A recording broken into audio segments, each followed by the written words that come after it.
Okay, we're headed to the Undiscovered Realm comic show or comic convention here at the Westchester County Center.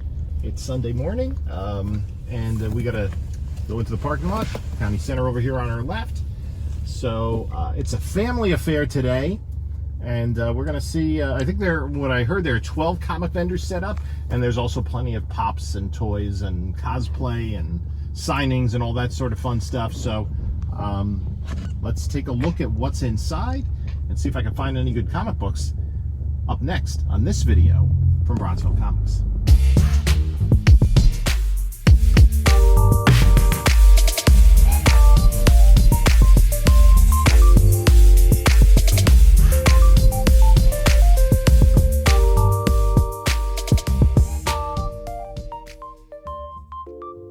Hello, panelologists. This is Jim from Bronzeville Comics coming to you with another video. And before we get started, please like, comment, subscribe. Check out the description of this video to my eBay store, my Instagram, my whatnot, my email, all that good stuff. I want to jump right into this because this is my third time I'm recording this. First time, the computer ran out of memory for some reason. I don't know where the memory goes on my computer anymore. And I also... then I forgot to hit record the second time, but it was only about 4 minutes in, so that wasn't so bad. So on Sunday, I went to the second of 2 days of the Undiscovered Realm Comic Convention in White Plains, New York at the Westchester County Center, just north of New York City, about 15 minutes from my house. Went with the kids, and they were able to go around. They each got a pop. They got some other things. They went to a panel. They had the voice actors from Phineas and Ferb there, so that's a show that they grew up with and big fans of, so that was cool. And I was going around looking for comic books. Let's take a look at the show floor. So we're here. There's some artists and people selling their own art and stuff. The plushes. There are about a dozen comic vendors here. There's Funko Pops over there.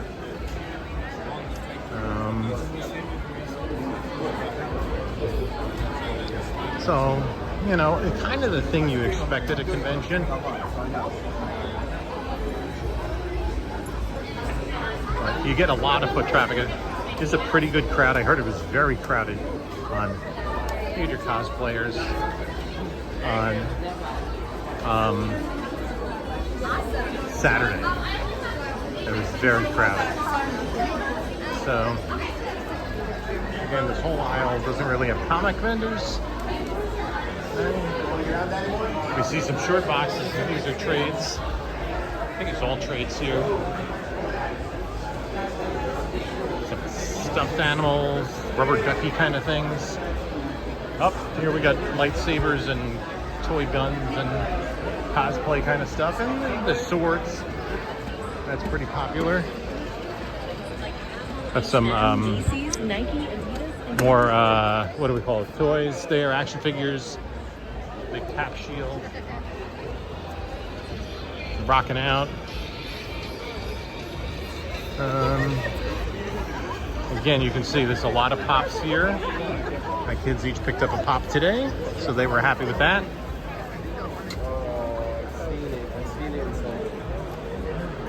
Figures, pictures, a lot of Lego minifigs kind of deal.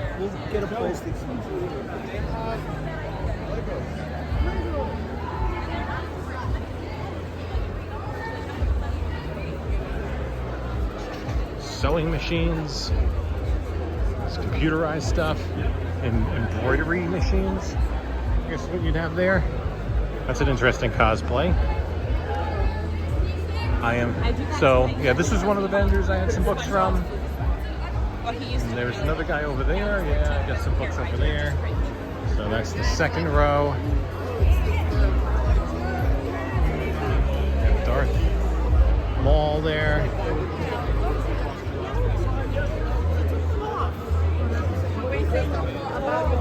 It looks like a lot of the cosplay stuff is popular here.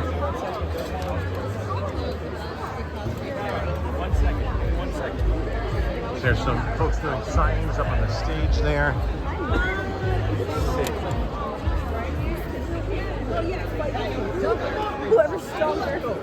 I haven't searched through the dollar bins here. They have a pretty good selection of wall books there. Very good selection. I see some books that I just recently picked up. Like a Hawkman one, a Showcase 60. A bunch of X-Men. Dollar bins. I'm gonna maybe, if my children allow, go through some books. Oh, boy, look at this. More pops. Figures.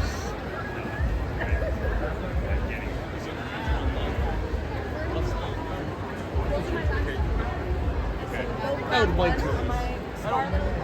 Still here? There's a pretty, there's also a pretty healthy selection of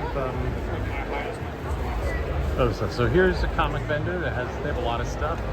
I have to look through here. I think I've seen these guys at previous shows. See if there are any keys I'm interested in.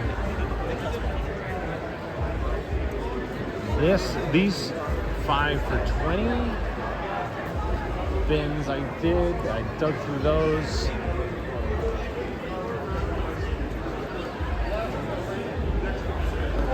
Lone Wolf is here. Set up.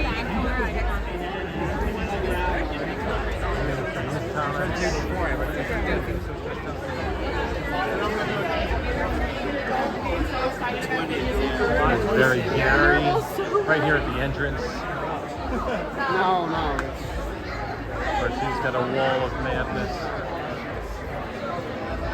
Always great stuff on his wall. Yeah. And then you do one.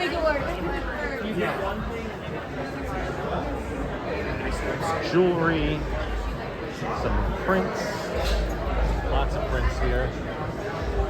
There's food over behind those curtains, but there wasn't really any place to sit.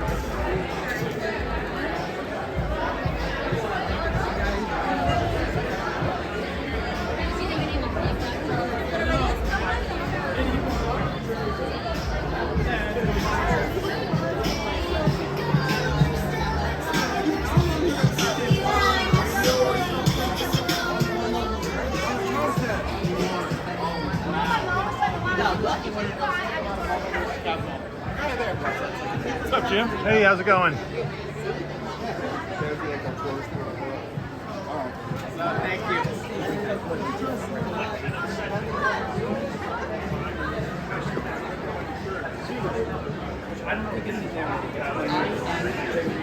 And that's about it.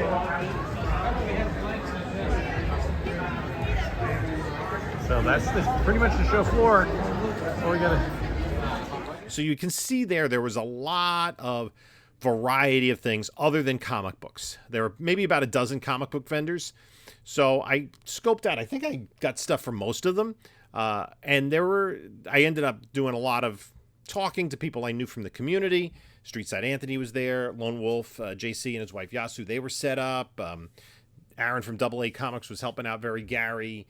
And I just saw a bunch of people that I knew and people that I didn't know, people that come up and said, hey, I watched the channel. So this is what I picked up. The first vendor had the $5 books. 5 books are $20, so I paid $4 each for these 10 books. And if I had gotten there early, God knows what was there. Detective 647, this is the first appearance of Stephanie Brown, who becomes Spoiler, and later on, she is Batgirl in about the 2010 series. And then a Booster Gold #1. So that's going in the spec pile. This is going in the spec pile. This is a little bit lower grade. There is like somebody put a drink on top of Blackguard there. So, I'll wait for a casting announcement. We know we're getting a TV series.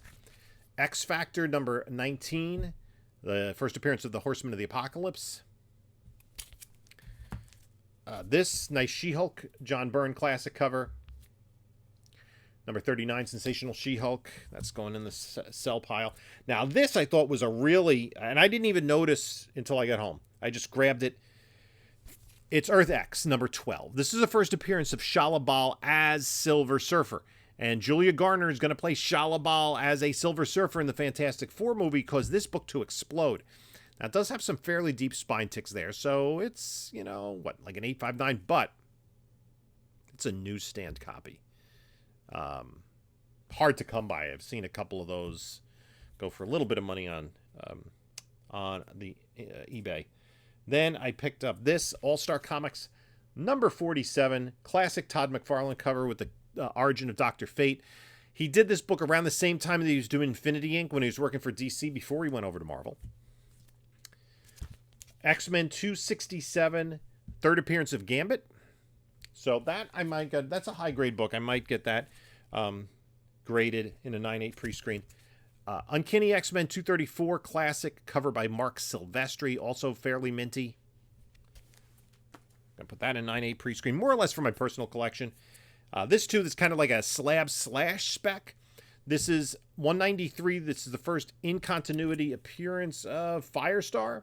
Her first appearance was in first comic book appearance was in Spider-Man and His Amazing Friends #1 because she, along with Iceman, was one of Spider-Man's amazing friends in a cartoon series from 1979, 1980. I'm not exactly sure when the series came out. I remember it being on when I was a kid, but I was a little bit older, so I'm like, that's for kids. And then I picked up this. I already have this in a 9.8, but this is all kind of slab spec. This is a pretty minty copy. Action Comics 835. This is the first DC continuity appearance of Livewire. Her first appearance was in Superman Adventures. I'm not sure the exact issue, but it's much like Harley Quinn.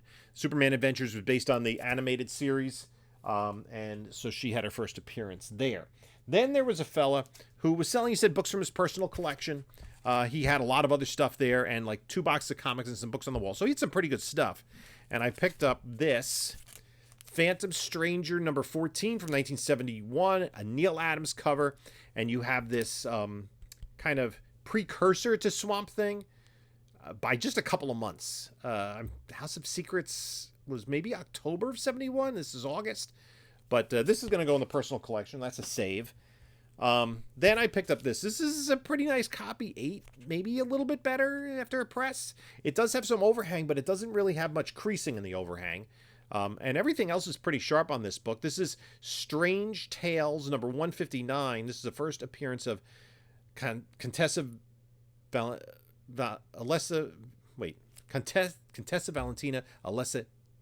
Allegra de Fontaine. I usually don't trip over that, but that's who Julia Louis-Dreyfus has been playing in the MCU. We're going to see her in the Thunderbolts movie. So that's going to go slabbed. And this is a lower end of mid-grade copy, but this is a book that I think he had underpriced. I'm going to put it in the spec pile because I'm waiting for season 2 of the series. It's Addams Family #1 from Gold Key Comics. This is the first appearance of the Addams Family and, of course, also Wednesday Addams in comics. This was not based on the 1960s television series with Carolyn Jones and John Astin, but more on the Hanna-Barbera Saturday morning cartoon of the 1970s. But this book exploded when the Wednesday series came out. I say you get a little jump when season 2 comes out. I bought one book from the next guy, and this was a pretty nice copy of Adventure Comics 296, a book I needed for my run. It's from 1962. And I put this on here, so when I put it in my kind of to-read boxes, I then end up putting those in chronological order. So eventually, at some point in my life, I will maybe catch up and start reading those books. So that is a save. Then the next guy had like $1 books and $2 books. This book I got for $1, and it's fairly minty. It's Secret War #2. Not Secret Wars, but Secret War #2. It's a tough book in grade because of this all black cover. I'm going to see how a press works out on it. I'll give it a shot. This is the first appearance of Quake. So this was $1. Absolutely. Let's see if we can, see what that does with the press. Then these were $2 books. Batman 475, the first appearance of Renee Montoya, who later becomes the Second Question. And then I picked up 2 copies of this book, Batman 489, both a direct and a newsstand. This is the second appearance of Bane, and he's right on the cover there. The direct is pretty minty, but a mint copy of that's like an $80 book. The newsstand in a 9.8, I mean, I'm talking about a 9.8, is pricier, but this, it does have a spine tick on it. That is not a 9.8, I don't think. So I'm just going to put that in the sell pile. Detective Comics $5.99. This is the first appearance of Henri Ducard, who Liam Neeson played in Batman Begins. I know James from Mint Hunter Comics is a big proponent of that particular comic. And then we had this one I'm going to put in a spec pile. It is a little bit lower grade, but it is a newsstand of Detective Comics 608, first appearance of Anarchy. So if we ever see Anarchy somewhere. And then this was, I thought, a nice copy, but there's a little bit of staining on the back. Catwoman #1 by Jim Ballant with this embossed cover. So that'll go in the sell pile. Then I went to the next vendor. They had a lot of $5 and $3 books. So I picked up two $5 books. Sensational She-Hulk #2 and #4. So #2 is the first cameo appearance of the Blonde Phantom, and #4 is the first full appearance of the Blonde Phantom since the Golden Age. These are both newsstands. There are rumors that Taylor Swift is going to be playing the Blonde Phantom. I don't believe that, but whatever. Put that in the sell pile. And then I found he had a run of Action Comics, so I was kind of filling in issues that I needed. No key significance to any of these. This will just go in my personal collection. 470, 473, 478, 486. This just filling a lot of the holes from 400 up. 491, Hawkman Brainiac cover. It's pretty cool. 493. None of these are particularly high grade. 494, maybe a little disappointing, but it's just kind of filling in. 496. So I've been working on my Action Comics run. I don't think I'll finish it. I think one will be a little tough to get. And maybe 2 and 3 and 4 and 5 and 6 and so on. I went to another vendor, bundled these two books together. This first book, I looked at it. I think it does have some pressable defects. And we talk about, so the Action Comic books go in the save. Put a few books in the spec. I have books here in the slab pile. This one's going in the slab pile. It's Punisher, the Unlimited Series #1 in a newsstand. There are pressable defects on this. The back needs work, and it is an all-black cover, but I didn't see any color breaks. This book, I'll probably put it in 9.6 pre-screen. This book in a 9.8 newsstand, like a 9.8 direct is like $250. A 9.8 newsstand is like $800 of this book. And still a 9.6 is like $150, according to the most recent sales. So that's going to go in the slab pile. This is going to go in the spec pile. I've been picking this book up. New X-Men 133.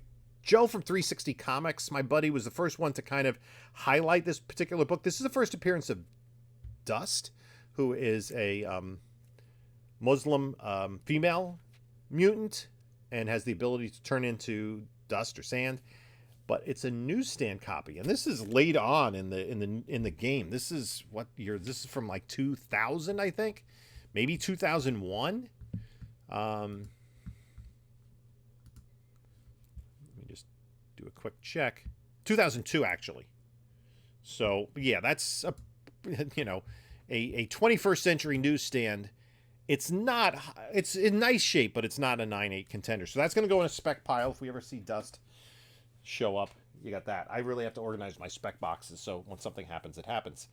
Then the next 4 books I picked up from Very Gary.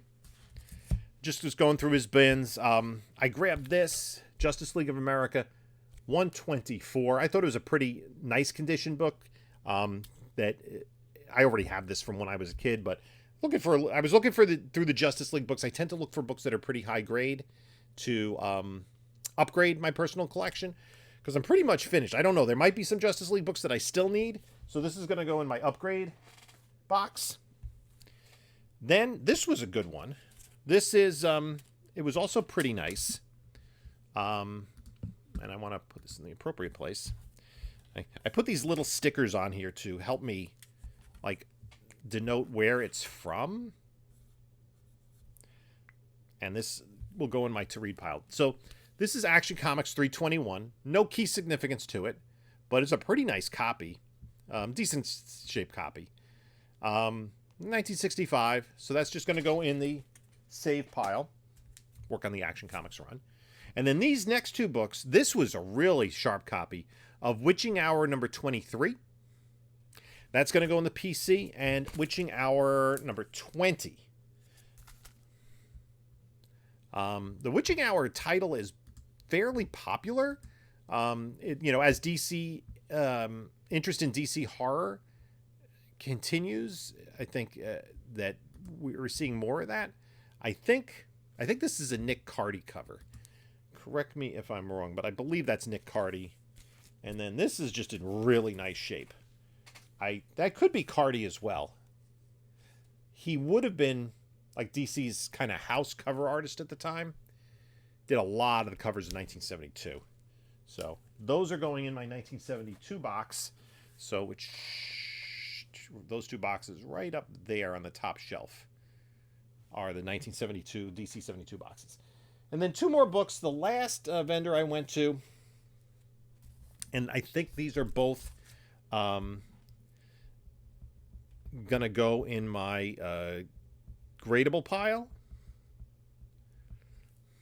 my clean and press pile. This is a spec that's really cooled down. Earth 2 number 19. This is the first appearance of Val Zod. There was talk, and recent rumor, again, total rumor, nothing confirmed, that the project still might be going ahead. A black Superman. I wouldn't say African American because he wouldn't be from America, right? Be from Krypton. At any rate, so there, Michael B. Jordan was attached to the project, so I'll put that there. And then this went up and has come down since the movie. Spec kind of went in a different direction on this one, and oops, I like to make note of where the comics come from, so when I'm going through my slab piles. This is Captain Marvel number 16. This is the first cameo appearance of Phi Lavelle. Lot of speculation with Phi Lavelle going on leading up to the Guardians movie. It ended up she was a child, and Phi Lavelle in the comics is also romantically linked with Moondragon. That's something that could happen in the future. I think,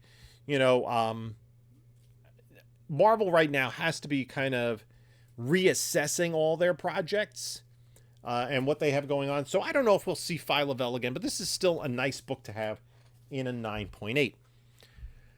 So that's the haul from the comic show, the Undiscovered Realms show. It doesn't look like it, but I kind of took it easy because I just picked up a huge collection that I'm going through, and I'll have another video on Thursday.